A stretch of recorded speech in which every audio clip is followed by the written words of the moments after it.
To be in studio, joined by Miss Octavia Wyatt, proud fan of the world champion Philadelphia Eagles. Fly Eagles fly.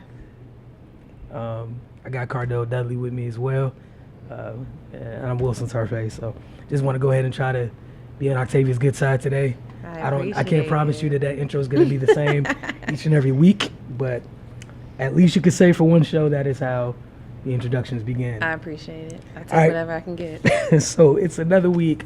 A lot has happened. NBA trade deadline happened last week. There was a lot of excitement going up, leading up to it. Then, some NBA 2K type trade action by the Cavaliers at the deadline. So we're going to talk about that. The Wizards heading into All-Star break. Again, as Cardell dubbed on the flyer on social media, life without Wall continues. We're going to talk about how that's been going for them. We got a DC United update. They signed yet another player. This is the player that I couldn't talk about a couple weeks ago because it wasn't done. So congratulations to them. Also, a quick update on the Maryland Terrapin and the women. Can't leave out women's college basketball as a whole. And then rapid fire, man. We got an extended version of rapid fire tonight. So that man Cardell got to be a little bit busier.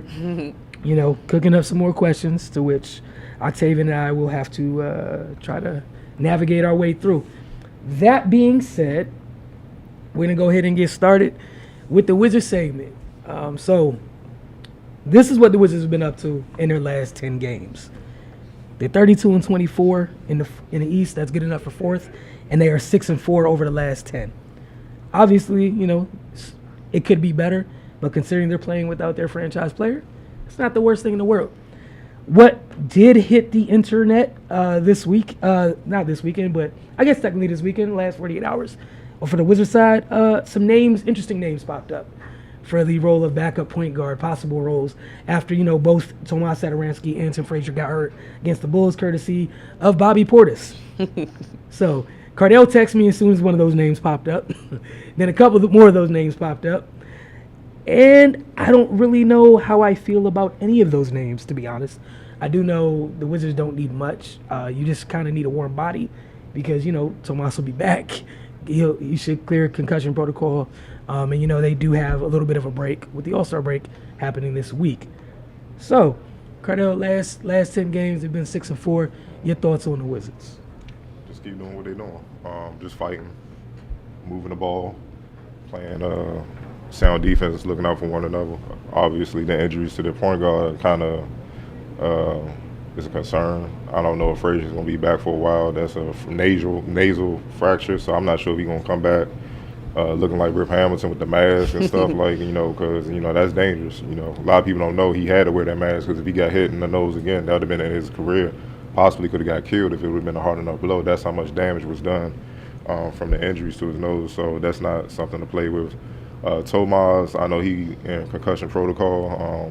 Last I checked, he passed the first wave of tests. I don't know. Have you heard anything about him passing the play tonight? I haven't heard anything else. All right, so I know. I definitely know he didn't practice on Monday. I know that for sure. Did he practice? Yeah. So they was trying to see if he could practice today once they got to New York, like the little shoot around. So remains to be seen. But I think they just trying to, kind of get this win out the way and go on the All-Star break and heal or whatnot. But definitely they should look at the, a couple of the point guards. Some of the names that were thrown out there, Derrick Rose, I'm not sure about him, just mentally. Where is his mind at? Will he be there? The Wizards have enough problems. We don't need any more. Plus, his production wasn't the best. That's why no one has really claimed him as of yet right now. I know Ty Lawson was thrown out there big, so I did more research to see what he was doing in the CBA. He's actually killing, averaging 25.8 points on 56% shooting from the field, 41% from three, 83% from the free throw line, averaging 6.6 assists, 4.3 rebounds, and 2.3 steals. And then, Chinese, so he's still productive, but, how the old saying goes, is the reason why you're out of the league. So I'm not sure. He always had talent, but I'm not sure about that fit or whatnot. And then Ramon Sessions, he released by the Knicks. He was only averaging 3.7 points a game. So, the options are not the best, but they may, depending on how Satoransky is, they may not have a choice because Bill can't run point all day, So, with Porter, I actually experiment with Porter. I heard in practice, running point. 7 bodies, so they had to. Hey man, it's tough. So they or go the G League route. They're gonna look for somebody in the G League to call up. You know, it's a lot of options, but you know, I think it's a wait and see. I think against the Knicks, you know, if they put together a total team effort, they should be able to win that, especially with Porzingis out and going to All-Star break, get healthy. Then we'll see what's what come with the 22nd when they play the Cavs. So. Yeah, so they got the Cavs. The first game after All-Star break for the Wizards is the Cavaliers on the road in Cleveland. Then they come home and they host the Hornets and the Sixers back to back. So yeah, they got one of the hardest schedules. So this is why the BS at the beginning, losing by 40 to the Nets, is caught up. So they don't have enough time to rest. They got to hoop. Otherwise, they'd be out of the playoffs. So what they can't afford to do is go those first 3 games. They're gonna go be like, 0-3. give me my refund. It's time to go. Like, you can't. Like, it's either 2-1 or 3-0 on that stretch. You can't afford anything less. You know, with John out, and then now with Tomas, and it's one of those things where I don't know if everybody appreciated how much Tomas brought. Obviously, he didn't put up John's numbers in his absence, but he did quite a bit for them, and you're gonna miss it. You know, if he's out for an extended amount of time. Right. And even in that game where he got hurt, he was the team's leading scorer. I believe he had 25 points that night. I believe he made a franchise record.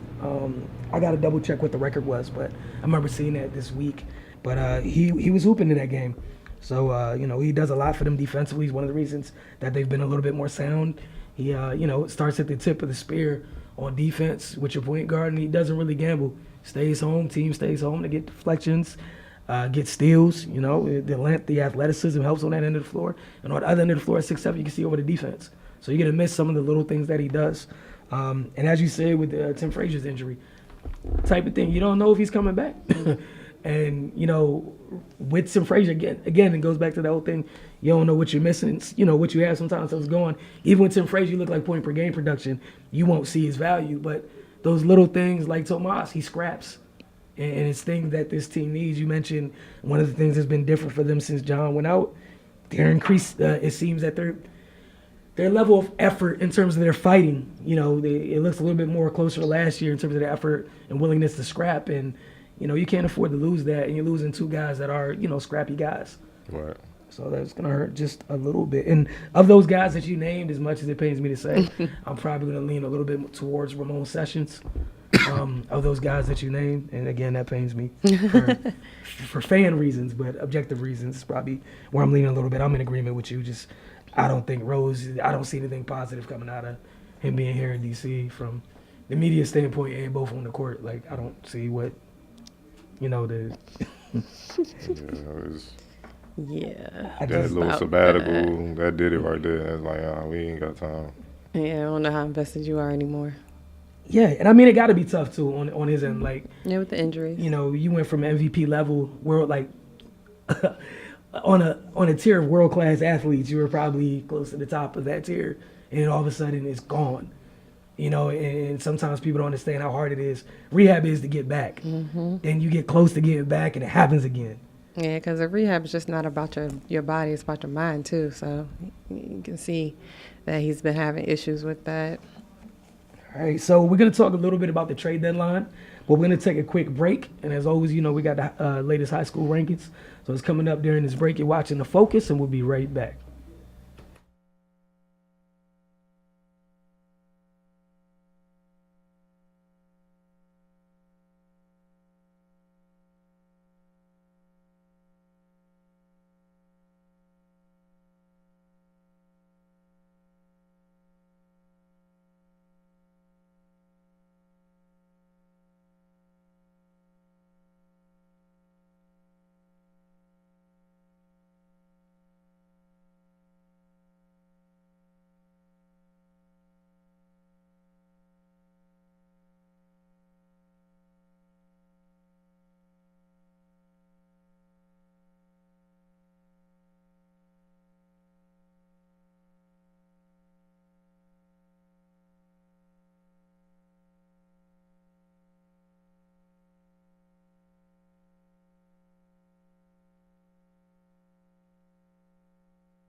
Welcome back to the focus. All right, so we told you guys we're gonna talk about the trade deadline, and man, it had my head spinning last Thursday. Like Twitter was crazy. I was out trying to be a good domestic person, run some errands, and my phone kept buzzing. I'm in the dry cleaners. Phone would not stop buzzing. I'm like, is it a call? Nah, it's just Twitter going that crazy about people retweeting stuff and, text messages. Hey, what do you think about that? And so we got a list in front of us. Shout out to our guy, Mike Sykes. We know him on our side of things. Also does some work over at SB Nation, helping contribute on this article. We can help keep track of the trades of. So on February 1st, this is the trade that, this is the thing kind of kicked everything off. In February, we heard Mirotić was going to be moved for quite a while. Finally did happen. He was shipped to New Orleans, who definitely needed him. Boogie goes down. And even if Boogie was still healthy, it was a good piece. But he, along with a second-round pick, were shipped to New Orleans. New Orleans gave the Bulls Tony Allen, Omer Asik, Jameer Nelson, a 2018 first-round pick, and a 2021 second-round pick swap rights. So initially, when that happened, you guys' initial thoughts on that one?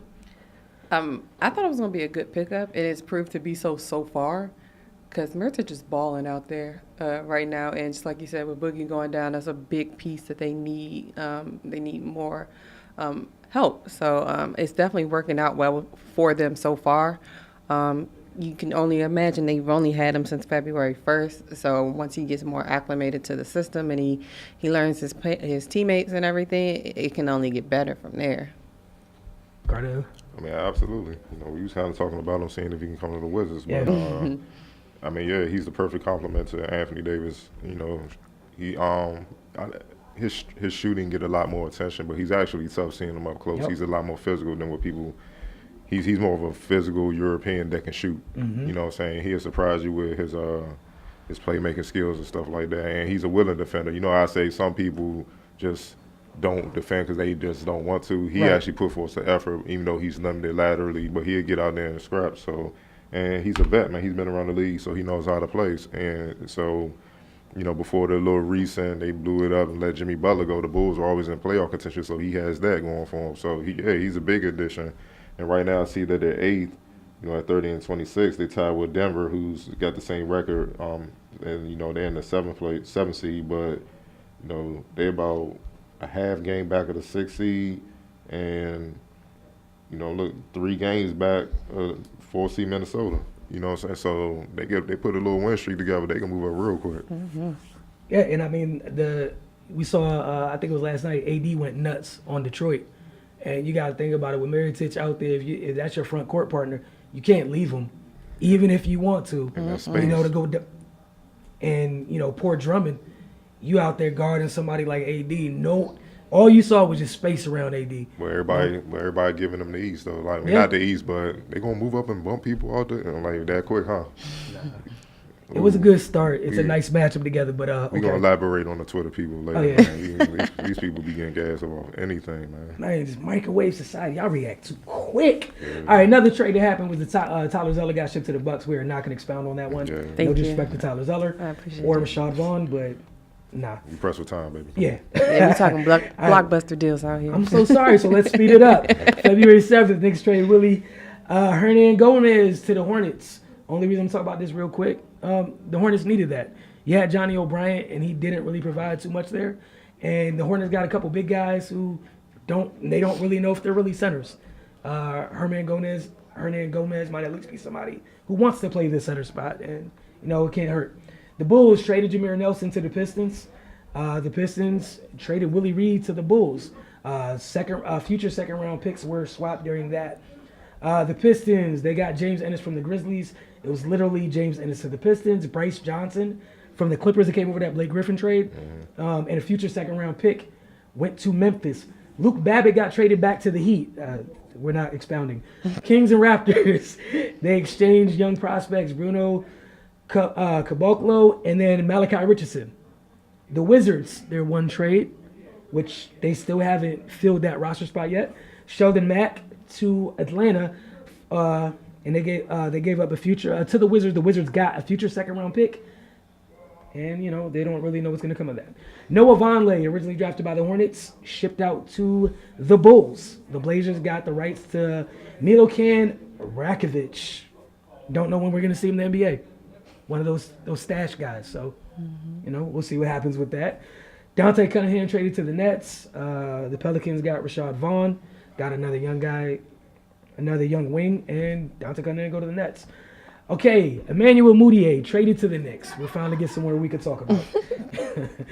The Knicks got Mudiay, the Nuggets got Devin Harris, and the Clippers 2018 second-round pick, and the Mavericks got Doug McDermott, second year in a row he'd been traded, and the Nuggets second-round pick. So initially everybody, talk about those folks on Twitter, initially we're, oh my goodness, they got Frank, and now they got Mudiay, what are they going to do? So someone brought up this, it was a great tweet the other night from one of the Knicks games, how the minutes were kind of paired. So it's crazy that kind of you got two big guards, you can play them together. That's what the Knicks decided to do. It was quite interesting. So your thoughts on that trade and why you feel like it's a good look. We talked about this a little bit, but why you feel like it's a good look for New York? I mean, because Jared Jack is at the end of his career. If he's gone, then who's left? And Ron Baker's hurt. So they need to have somebody kind of to build around, somebody that's fairly young with Frank, where they can we kind of see maybe if this could be our future backcourt together. Until, and then we'll pair with Porzingis, and then you kind of fill in the holes everywhere else. I mean, it's real simple. I don't know why they thought he was coming in. Frank ain't even played a full season yet. If he would just jump on anything, it doesn't make sense. But Emmanuel Mudiay is a former lottery pick. Yes. So it's something there where, given time, maybe he'll blossom. Some people figured it out later. Just like we got one here, Otto Porter. We about to be like, all right, that's a wrap. Then he came on strong last year. We see, all right, it's consistent now. That's him. So some people come on strong. It's the NBA. It's tough sometimes. So, and then the reason why he was shipped out by the Nuggets because they, Jamal Murray and all those guys, they came in on fire. So it made him expendable. So he got a second shot to make it do what it do for his career. Hopefully he takes advantage. Octavia? Yeah, I definitely agree, especially with the part about Jared Jack. Of course, they brought him in this past year, but he is getting up there in age. So like you said, if something were to happen, who's going to be their go-to, especially with having Porzingis out for their season as well. And I've always liked Mudiay. I feel like he's a scrappy player, and I feel like New York would be a good place for him to, kind of thrive. And then, like you said, seeing if possibly him and Frank could be the backcourt for the future, you kind of look at it as them trying to maybe do like how the Wizards did have a John Wall and a Bradley Beal. Of course, not on the same level yet, but trying to go in that direction to see if those two can pair well together to play further into the future. And be the franchise, well, not the franchise, but be the backcourt for the Knicks going forward, especially with KP coming back hopefully soon, well, next year. But, yeah, I think it was definitely a good pickup and definitely well needed. All right, one of the trades that was kind of interesting to watch people react to, yet again in the good old Twitterverse, was Elfrid Payton got traded to the Suns for a second-round pick. Reasons I liked the trade was I felt like it was a win-win for both places. Like, Orlando obviously felt like, you got a draft coming up. They should probably have a high pick. There's some talented guards in this draft. If you feel like Elfrid's not the guy you want leading your team going forward, why hang on to him? Obviously, you couldn't get max value for him. It is what it is. If you're the Suns, similar to the Mudiay thing, at least for me, you're hopefully maybe that Payton could be the complement to Booker. Once Booker comes back from injury, he can be the complement to Booker. And now you can go into this draft knowing that your backcourt's shored up. So, you guys' takes on it? Yeah, I agree. Especially like you say, if the Magic have finally decided that Peyton's not the guy because he's been there a while. They haven't gotten over the hump. So to me, they have to make some type of move. They have to do something to shake it up. And like you said, him being a good compliment possibly to Devin Booker out in Phoenix when he gets back. So it was interesting to me just because Peyton has been in Orlando for so long.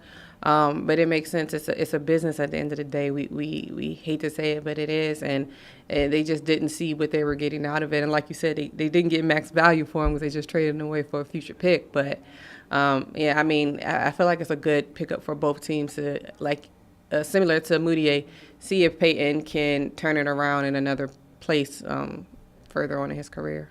It's like you said, they weren't going anywhere. And he was coming up. He needed to be, re-signed, extended, and they're not gonna put that much money into him and lock him up, and nothing has came from his first 4 years being with them. So, I think they just looking at it like we got to start over, because I even heard rumors that they were trying to ship Aaron Gordon out. Yeah. So.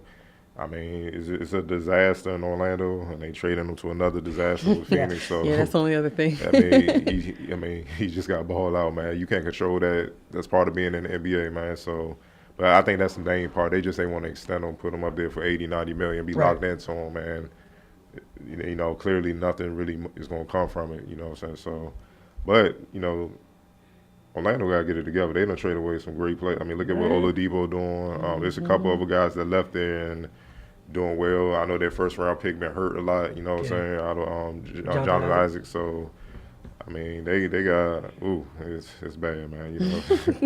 And even last night they got destroyed by the Warriors. But Peyton had a solid game. Not that anybody cared. Yeah, we're gonna talk about that. Later. Man. All right, so Dwayne Wade traded back to Miami. Just obviously when you ain't deserve to be in that situation over there in Cleveland. You shouldn't love Miami to begin with, so good for Miami. In terms of Waiters is out for the year, need some type of leadership back. And even already, you saw Hassan Whiteside initial reaction to him coming back just a little bit earlier. Just his playmaking, even at his age, still get some attention. Worst case scenario, we already knew about Wade was, end of the day, be a solid point guard. Not even just that, man. Vets, man. It's a young league, man. And you just see how the young boys reacting, like, around the league, complaining about everything. So you need the older guys are, shut up. Come on. Come on, man. Why you crying about every little call? It's little things. They missed that, clearly. Because you could see their reaction when they was like, he come out, well, for real? Oh, man. That 1 year was tough. Mm-hmm. You know what I'm saying? So, I mean, it's tough. A year and a half, yeah. Hey, I liken it to, you got your father in the house 1 year, oh, man, it's all good. Right. You ain't got depression. Then, unfortunately, maybe he passed it, and he a deadbeat, he rolled. Then you the man in the house. It's tough. Yeah. And that's what they kind of had to deal with, so to speak. So now that he back, it's like, oh, man, I can take that pressure on me. Stuff I don't know about, I can lean on him. He been there, done that. The veteran experience, man, that's what's kind of missing around the league. So, like, with the vet, 25, 26 now? Yeah, almost. Yeah. Come on, man. Back then, you know what I'm saying? Like you've been around, like, for 15, 16 years now. Like, back in the day, when we was growing up, the vet was, like, 35, 36, man. Like, young boy, got kids, hey, man, work with my kid, real life stuff and core stuff to teach you. So it made you better as an all around man and player. So that's what they really brought him back for, and rightfully so. He's the greatest player in franchise history, and he need to retire there. And I think he will. I think he will too. I think this is partially like his, not there yet, but it's like his farewell tour coming up soon. So get him back home where he, back to Wade County. And go out with the team that he, the franchise he kind of built. So it's a good look for both teams. Obviously it wasn't working out in Cleveland, and too many people not doing enough things, and people had to go. So I think it was a good look for both organizations. All right, now you mentioned Cleveland, so on to that, so we can finish this up and move to rapid fire. So they beat the Celtics in the first game that they were together. These are the additional pieces that moved. Rodney Hood and George Hill to the Cavaliers. It's a 3-team trade. Jay Crowder and Derrick Rose sent to the Jazz. Derrick Rose immediately bought out. To the Kings, Joe Johnson, Iman Shumpert, and a 2020 second-round pick. To catch you up on Joe Johnson's life, he's no longer on the Kings. He's set to sign with the Rockets. So he leveled up real quick after getting bought out. The other part of this trade, again, the Cavaliers are really busy. Shout out to Kobe Altman. Really made trading in NBA look like 2K. They took the took the trade overrule off. They got that done. To the Cavaliers, Jordan Clarkson, Larry Nance. Lakers, IT, Channing Frye, 2018 first-round pick. That is the Cavs' own, not the Brooklyn pick, which the Cavs still retained. All right. They beat Boston. Everybody went nuts. The Cavs are back. J.R. Smith with great quotes. LeBron with a fire quote, too. I don't really care that deeply because it's one game. Boston played like 3 games in 4 days. Also, you got to wait till the scout report catches up to the rest of your new teammates. So, Cardell, your initial thoughts on Cleveland reloading? I mean, they got better. I mean, it wasn't gonna work. I've been on the show. You've been saying this since. And my whole point was the defense. And they can't move. They couldn't move with those guys. It was bad. And So they had to do something, otherwise it was gonna be bad. They was gonna lose early, like first, second round. And I give them second round because maybe LeBron go off and carry them, depending on who they play. But they definitely was gonna get out there in second round. But they got younger. They got some young pieces that can score, versatile, long, got a lot of length, and most importantly can defend. And Jalen Rose made a great point. The old team that they just got rid of, those guys looked at him like, "You're my peer. Who you talking to? Like, what you doing? You ain't doing nothing." And you saw that with Isaiah Thomas. Now these guys look up to LeBron. You'll go here, okay, it's that quick. So everybody out to prove more so that I belong here and everything. And then you gotta just take an event like Jordan Clarkson, Larry Nance. They never even sniffed the playoffs before, so they excited. And so they definitely got better. It makes them back in the mix, as far as getting out the East and, doing what they got to do. But I'm not going to go as far to just guarantee they're going to do it because they have no chemistry. And like I said, a lot of these pieces outside of, I think Rodney Hood's first playoff experience was last year. Yep. George Hill been there a lot with Indiana, so he's a vet. He understands. But the rest of those guys is still fresh. They don't understand how to win. And even with George Hill, they don't understand how to win championships.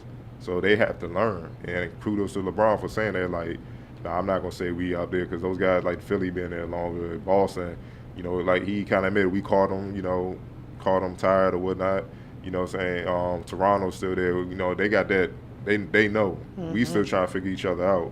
So all the people who jumping on that, man, they need to just really pump the brakes. I liken it to like you meet somebody, you go on the first date, it's fresh, it's exciting. Yeah. But give it about 2 weeks, man. You may not be together. You like, I can't stand that motherfucker. Hey, I'm just being real. I can't stand that motherfucker. It was straight. We wasted time and all this. So, I mean, give it time. Give them a few tests and we gonna see. Like I said, they got a lot to prove because on their side, because it's experience, and that can't be duplicated. That's just something you gotta go through, and we gonna see if they can go through it. Octavia, anything to add? Yeah, I definitely, first of all, like when everything started happening, I was at work and I was so annoyed that there was nobody around because the two girls that I work with, they know nothing about sports. I was so annoyed because I had nobody to talk to it about.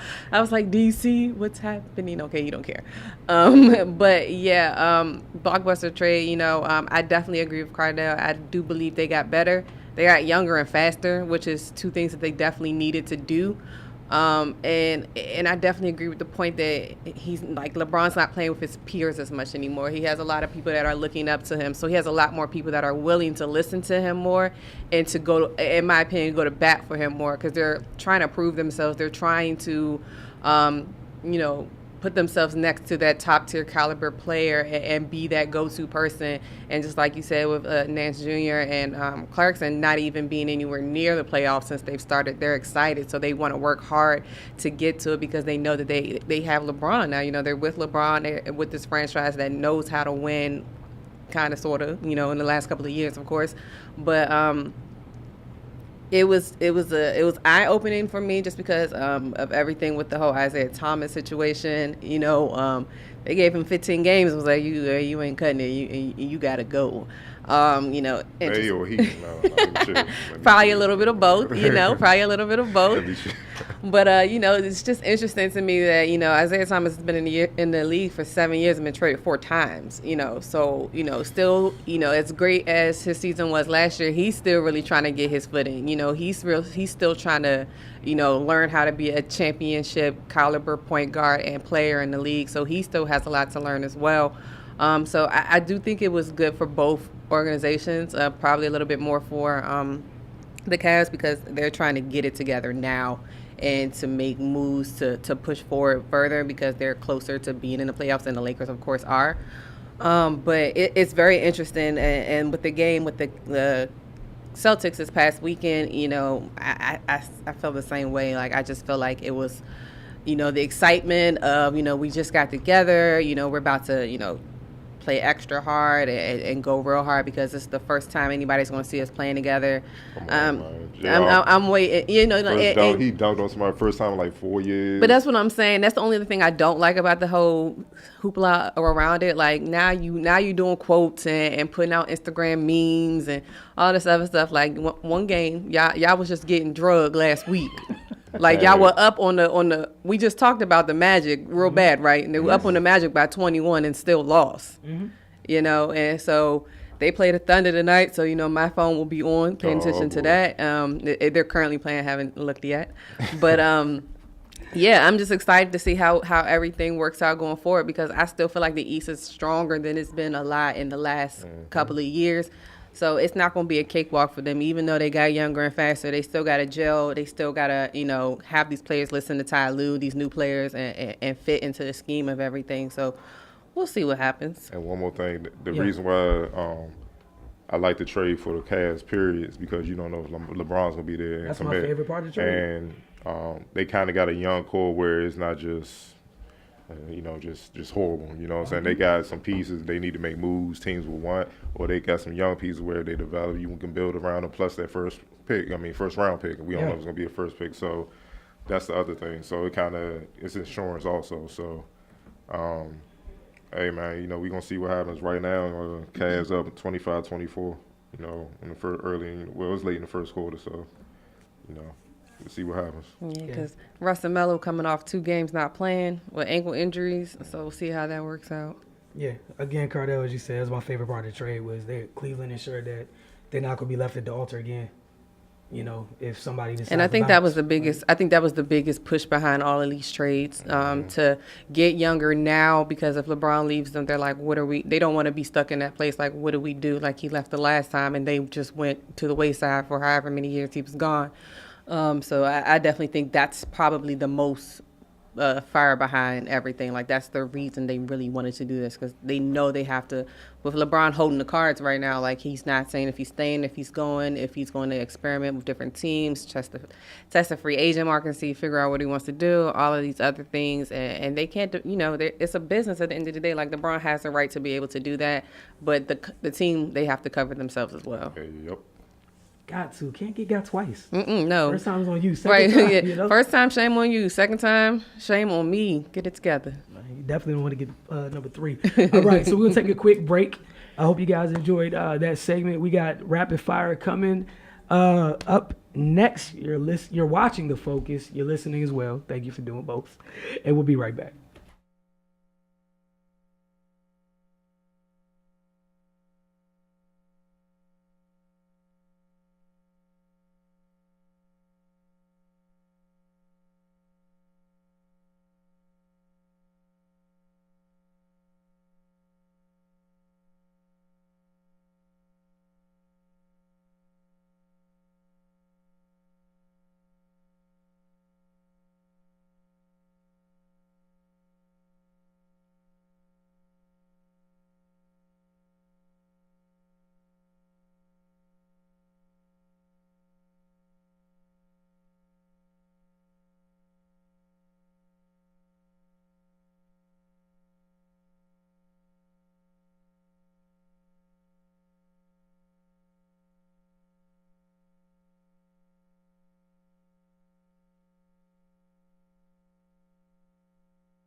Welcome back. So right before we get to rapid fire, I got a quick update for you guys.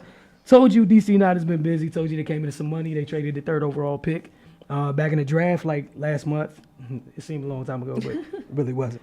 All right, so today DC United acquired Atlanta United's Yamil Assad for $200,000 in guaranteed allocated money and $100,000 in targeted allocated money, and that's for this year. In addition, that's not all the money that's changing hands. And an additional $100,000 of both GAM and TAM in 2019. And then in 2020, if Assad plays in at least one MLS match, they get another $100,000 in guaranteed allocated money. The Argentine midfielder led Atlanta United with 13 assists last season. So for you guys that pay attention to DC United, they still don't have like that big time forward up front, but They literally on paper have the makings of possibly the league's most dangerous midfield. A lot of creators and attackers in that area, so you might be able to make up for the fact of not having a lead dog in terms of forward up top by having a very strong midfield. All right, the Maryland Terrapins, the women's, since that loss to Michigan State back on January 11th, the Terrapins, that's Cardell's Terrapins, are on a 7-game win streak. That's good enough for 11-1 in conference play. So despite what is being deemed kind of a down year, they're only 10 players deep, really 9 now, with Blair Watson out for the year. I mean, that's not bad at all. Kyla Charles is averaging 17.6 points a game and 8.4 rebounds. In conference play, Eliana Krishniaki is averaging 12.3 points a game and 4.7 rebounds. More importantly, she's shooting 37% from 3. They host Purdue on Thursday. And congratulations to Kristen Confroy. She just made school history. She became the second Terp to reach 200 career three-pointers. Chrissy Tolliver being the first to do so. All right, rapid fire is now. Cardell, the floor is yours. Okay. First question, should the Phoenix Suns be angry with Steve Kerr for allowing the Warriors players to coach during a 46-point Warriors win? He's gonna laugh.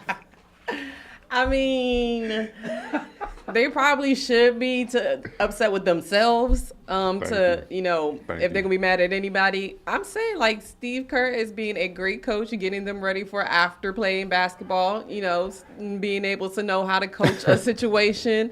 These are aspiring coaches possibly in the league one day. So I think it's great. If you don't want the team to be coaching, you need to be scoring more points. So. All right, so the Warriors have been like on autopilot and not given a what about life for like the last month and a half, right? Mm-hmm. So he's been talking to him, so he's been blue in the face. He's had these media, trying to call his team out in the media. It hasn't worked. You want to know what worked last night? They coached themselves and they were engaged for maybe the first time in like 2 months. No disrespect to Phoenix. It had nothing to do with you. It literally did it. And if you want to be mad that you stink. That is a personal issue. As Jared Dudley say, yeah, maybe it might be a sign of disrespect to you guys. You guys proved that it wasn't because you weren't worth the respect. You lost by 46. So, again, it was and I saw a lot of people making a big deal about this. It's literally Steve Kerr did what he had to do to get his championship team to care and engaged because they haven't been engaged for like the last month. And that's kind of the difference between, I know people will be like, man, this era, that era, man, I don't care. I call it like it is. That's right. The difference between this era and previous eras. Previous eras, you get your bucket. They like, man, we getting punished, man. Right. Hey, we need to step up. Now, it's disrespectful. Play better. Play better. You let the team coaching themselves smack y'all. The coaches just, and he's just trying different tricks to keep them motivated because right now they know the end goal is coming, but they don't. That's the scary part. They got 40-something wins and they on autopilot. They not even hooping well, but they know after the All-Star break when that playoffs come around, it's gonna start getting very ugly because they know the real season is almost near. But another thing is, he's not the first coach to do this. Phil did this all the time, man. Like. Phil, Red Auerbach, man, Bill Russell when he played coach, people forget that aspect. You know what I'm saying? Pat Riley, man, he's not the first coach. Pop, where you think they get it from? Phil Jackson was famous for this, man. Dude, they'd be down 16 or something like that, and Shaq and Kobe or something be looking at him like, you ain't gonna call the timeout, Phil. But like, what you looking at me for? Y'all know we went over this in practice and shoot around. Y'all know what y'all supposed to be doing, so y'all got yourselves in this mess, get yourselves out of it. And he'll let that go in the regular season. Playoffs, he more, all right, we can't play around because they can win these games. We only got 4, so and in a way, it helps them get sharper mentally. Yep. So come playoff time or tough games, when they get down, they don't get rattled. That's what made those great teams on the field so great. You can be up at 17 or something, and we still poised. We still gonna come back, chip away. They don't, because they've been through it. People, and you got people on the Twitterverse or whatever talking about, man, anybody, like LeVar was right. Anybody can coach the Warriors and everything. All right, go ahead. Go out there and try. My whole thing is this: they blocked out Steve Kerr for like a month. What made you think they gonna listen to you? They're literally in a place where they are bored. Like you said, Cardell. They signed up to play the second season, okay? And like, can we skip this part next like, year? if it was 2K, the Warriors would have been simmed to the playoffs, so they could start playing for real. Like, as you said, they'll start ramping it up as they go, but it's not exciting yet. And then this one makes it worse. Draymond was out.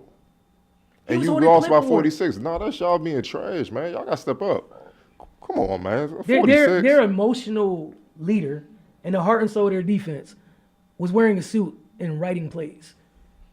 With a And clipboard. drawing up a play and KD barking at him, you like, man, F you. You know, you just say like, come on, though. Like, man. But you know what I saw for the first time in a month? I saw them having fun. If it came at your expense, Phoenix, so be it. And I like what Steph said at the end of the game. It kind of made them appreciate what Steve do every day. It's like, hold on, yeah, this y'all, I don't know, hold on. we got to blend all these fools together to play. This ain't, nah, yeah, you got that. What you need me to do, coach? It's not as easy as it looks. Exactly. Like Jay-Z said, everybody can tell you how to do it. They never did it. It applies. So, moving on, the Colts hired former Eagle offensive coordinator Frank Reich, not trying to butcher his name, as the new head coach. Is it the ideal hire? Miss Eagles. That's the one thing I hate about winning the Super Bowl. And I definitely said this the other day. That's the one thing I hate about winning the Super Bowl, because then everybody trying to steal everybody that you got. I mean, they took our quarterback coach. Now they took our offensive coordinator, so they trying to mess with my offense, and I don't know how I feel about it. But, I mean, with reward, things like this happen. It's a good look for him personally. Nobody wants to be an offensive coordinator forever. Nobody wants to be a quarterback coach forever. They want to move up. I think it's a good look depending on what Andrew Luck is about to look like. Everybody is saying, no, he doesn't need more surgery. No, he'll be good. I mean, they said that last year, and he didn't play at all this year. So I feel like hiring the new coach is not really the end-all, be-all for me. It's about how the coach and the quarterback is going to mesh. So that's what I'm looking to see happen, and hopefully that they don't scapegoat the coach based off of what Andrew Luck ends up being able to do next year. I think it's literally a copycat league with the NFL. They haven't been able to figure out how to work like with Andrew Luck for real yet. I think they saw the success the Eagles had with Carson Wentz. Then you had success with Nick Foles. You're hoping that this guy can come in and figure out how to finally get Andrew Luck going in the right direction in an offense that uses some of his skill sets, like his full skill set, because we haven't seen that happen yet in his career. And if you look at that Eagles offense, strong run game, predicated off play action, then all the fun stuff happens. And, you got some weapons in Indy, but for the most part, the one thing the Eagles do have is a strong. Expect the guy I expect Coach Frank from the Eagles to come in, and they're going to finally address the line in Indianapolis and try to get that thing going from there. So. I mean, I like to hire, but, a lot of it, is, like she said, depends on how Luck look. Mm-hmm. And truthfully, they got to get him a line. That's why he looked the way he did. He banged up, so they don't get an offensive line. They don't do what they need to do. It don't matter, what I'm saying? Then they will be blaming him. So we know how the NFL is. That's what I'm saying. That he's going to be the scapegoat. Exactly. So, but I like the fact that he's taking on the challenge. And if, Luck is Luck, he got a hell of a piece to start with. That's so true. I'm not mad at that move. I'm glad he's not in our division. Former junior lightweight and welterweight champion Adrian Broner was booked in Fulton County Jail in Atlanta on a misdemeanor sexual battery charge Tuesday morning. Broner was accused of groping a woman at Lenox Square in Atlanta shopping mall Monday.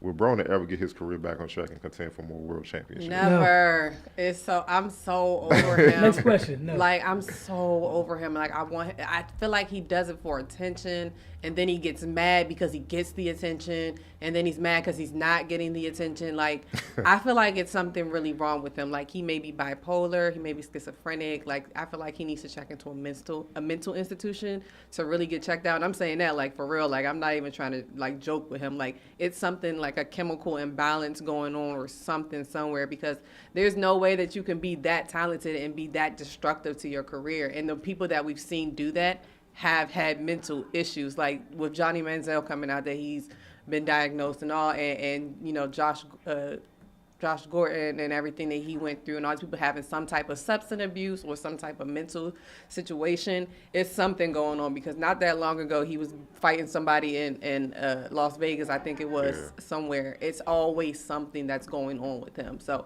I really think he needs to get some help, and I don't think that him getting his career back on track is going to happen unless he gets some help. And even if he does get some help, it may still not get back on track. I just said no. To I mean, to me, it's been over. And one thing about getting help, you gotta be ready to accept the help. Yep.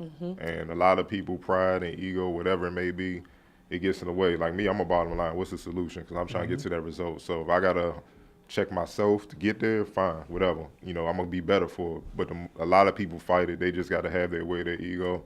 And like it says in the Bible, pride before destruction. And right now, the destruction is going down. It's going bad because sooner or later, you ain't gonna be able to box, and nobody gonna be willing to deal with you. Then what? And then sooner or later, you're gonna test the wrong one. And they not gonna be on no fighting stuff. And that's my point. And that's why I said part of it, in my opinion, is his mental capacity. Like, you can only be doing this for so long, and you see every time something happens, it gets recorded. So it's not like you're doing something and it's not like nobody knows who you are or anything like that. Every time something happens with him, somebody's phone is out and recorded, and it's on somebody's social media. And how do you expect to get better? Like, how do you expect to get past stuff like that when the proof is right there? Like, what else are you gonna do? It's getting ridiculous at this point. Okay, I've been getting hit up a lot recently. I try to kind of avoid it, but we gotta talk about it. Markelle Fultz, his shooting troubles. Does it concern you? It concerns me slightly. It doesn't concern me too much because he's still young, in my opinion. But it depends on how severe this injury is in, I believe, his shoulder. So it does concern me because he's young. So you would think that whatever the injury is, he would be able to kind of bounce back from it by now. And the fact that he hasn't fully is a little bit concerning. But you see the flashes, you see the videos that they post of him dunking, and you see him working towards it. I would be concerned if he shut down for the entire year. I don't know if that's come out and been said yet, but I feel like there's still some concerns to be raised because to me he shouldn't be this injured because before the season started it wasn't an issue. So I'm still kind of trying to figure out when did it happen. A lot of people haven't really narrowed down or pinpointed down when this actual injury has happened. So I would be slightly concerned. I'm kind of just ready for next year. Hopefully that, it'll be good for next year. No one still really knows exactly what's going on there. It's a rabbit hole that I don't think I want to go down. I keep trying to read stuff about, stuff keeps coming out. Bottom line, it looks like whatever happened, they broke down his shot and they're trying to build it back up from the ground. And I don't think he's going to play this year. But I also don't think Philly's going to give up on that talent. It doesn't make any sense for some of the people going nuts out here. And also Joel Embiid's quote today, it was a great quote, and it lends some thinking to what he said. And it's something that, if Markelle will get all this stuff taken care of coming in next year, they'll have the player that they figured they drafted this past year with the number 1 overall pick. Cardell? It's a concern, but not for injury. For me, it's more the mental side of it. Mm-hmm. I liken it to like if you blow out your knee or something like that, and then when you rehab and come back, you're not going to, at first, it's going to take you a while to really want to push off that leg. Like trust it fully. Yeah, it's a trust thing. But like you said, we don't need to know all the details. And we see him in Summer League doing his thing, killing everybody. Then it's training camp. And then the first year, we happen to see him the first game of his career here in Washington. Yeah. And, they said it was shoulder injury. So we like, maybe he played and he moved well and all that stuff. And he shot 2 jumpers, but one was the jacked up form, but one was him just playing off instinct with Wall. He drove and Wall cut him off, so he spent off Wall, and he shot his regular jumper, and the net didn't move. It was water. Yep. So I think it's more mental because the one thing is, confidence is a mug. It's very delicate, and when it gets shot, it can affect the play. I remember years ago when Vin Baker, he missed some 50-some free throws in a row. It was crazy. And he's a good shooter, but he just couldn't hit a free throw, and that was just a mental thing. The one thing I want to address with this is it's not fair to be going at Keith Williams. Yep. And I think that's what, a lot of people surrounding the Sixers are kind of like trying to put it on him. I'm like, it's common sense. People just jump on BS. Just really think about it. He's had Markelle since he was a kid, developing him to the point he became a number 1 pick. Why would he break down something that wasn't broke in the first place that got him to success? It does not make sense. And to put that all on him and people run with it, it's wild. And that kind of makes me think maybe some people around that franchise is protecting themselves from something they did wrong. because of the damage that was done, like the Ben Simmons, and then They don't have a good track Embiid. record on their That's side. what I'm saying. Ben Simmons, look at it, Ben Simmons and Embiid, Nerlens Noel, Okafor, like their draft picks, high draft picks, it's always been an issue way before that. So it's a trust issue, but to blame him is not right, and it's not right because he don't really have that voice to go out there and speak unless he just holler at a radio show or something, and who knows. It's a lot of I've never seen a situation like this, man. That's why it's really hard to tell. And I've seen Markelle when he done got busy against the best, you know, all of them, you know, and I know what he can do when he's on, you know. So and he even showed flashes in the first NBA game, run down, getting the block and stuff. So, like whatever it is, I just hope they squash all the nonsense and do what's best for him, because at the end of the day, it's about him. F all the pride and ego on both sides, whatever. Just come together for him, get him right, so he can be the player I feel he can be, which is an all-star type player down the road. So, you know, we'll see what happens. Speaking of rookies, who is your rookie of the year? Ben Simmons, who's averaging 16.4 points, 7.7 rebounds, 7.3 assists, 1.8 steals. Philly 29-25, 7th in the East. Or Donovan Mitchell, 19.5 points, lead all rookies, 3.5 rebounds, 3.4 assists, 1.5 steals. And Utah's 29-28, 10th in the West, but they're riding a 10-game winning streak. So who would, at this point, you feel is rookie of the year? Yeah. All right, for me right now, I'm still with Ben Simmons, and I know Donovan Mitchell's been going nuts, and I give him so much credit for it. And it was awesome seeing him live. He didn't even have a good game against Washington, but he made won the game at the end. he made the play defensively. Even last night against the Spurs, hell of a play defensively late, getting that passing lane with that crazy wingspan. I just think we're doing, I don't want to say weird, but I just think some people are getting overly excited very quickly. Again, it's easy to get excited about Donovan Mitchell. Right. He definitely is deserving of being excited about. Also, let's not forget, as my guy Armand Lee, brought up several times, let's not forget part of this 10-game win streak coincided with Rudy Gobert returning back to the lineup. Kind of a big deal. And not to knock the young man at all, but again, Rudy Gobert is one of the best bigs in the league. Him coming back kind of plays a big role. Rudy Gobert was the anchor, one of the best defenses in the league last year, which was in Utah. Again, regardless of Gordon Hayward, Donovan Mitchell, whoever, Rudy Gobert coming back plays a monumental role in his 10-game win streak because the floor is totally different on both ends. Right. Again, it's not to take anything away from Donovan Mitchell because Ben has JoJo. So, they both have very special bigs. But I just think Ben's just been dumb consistent all year for what he's had to do. So for me, I know Mitchell's going crazy and his scoring's progressed in several months too. I'm just not at the point yet to take it away from Ben. So that's just me. Ben Simmons is a gifted player. And as much as I do personally like Mitchell, I really do because, to me, I like the underdog. I like the ones that a lot of people didn't see coming. And for him to, be in Utah where they haven't had a lot of success in the past couple of years. I mean, regardless of last year. But I can't take it away from Ben yet either. Just because I feel like he plays at just a little bit of a higher level, just in my opinion. But it's a tough race. It's a lot of good rookies in the league right now. So I think it's going to be tough. Whoever makes that decision, and I'm glad it's not me, because although I feel like he's dropped off some as well, but I love Jason Tatum when he started. There's a lot of great rookies playing right now, but to me, hands down, you can't take it from Ben.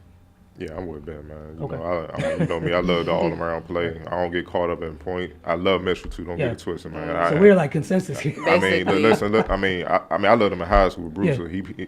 People just hip to him. He been the same way since then, playing with that same energy. And that's what I love most about him. He plays every possession hard, but even with Embiid, most of the season people forget Embiid couldn't play back-to-backs and stuff, and he's carrying them. He was keeping them afloat.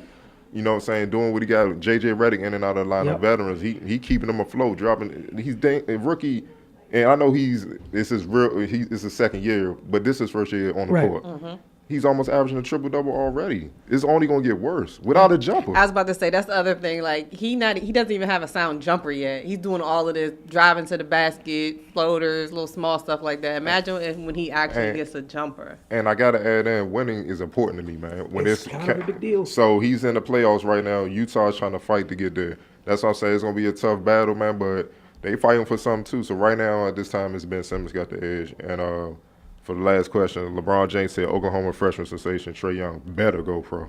Young is averaging 29.5 points, 9.4 assists, and 4.1 rebounds a game, and it's a projected lottery pick. Do y'all agree? Yes. Yeah, I mean, what else he gonna do? Yeah. He ain't win the championship, man. Come back and do No. the He He ain't gonna do the mellow Go, thing. hey, go secure your bag and enjoy your Yeah, professional career. because I mean, and it may be just me because I'm be completely honest. I don't watch a whole lot of college basketball, but I feel like every time he pops up on my ESPN app, they about to lose. I'm trying to figure out how they still in the top 25.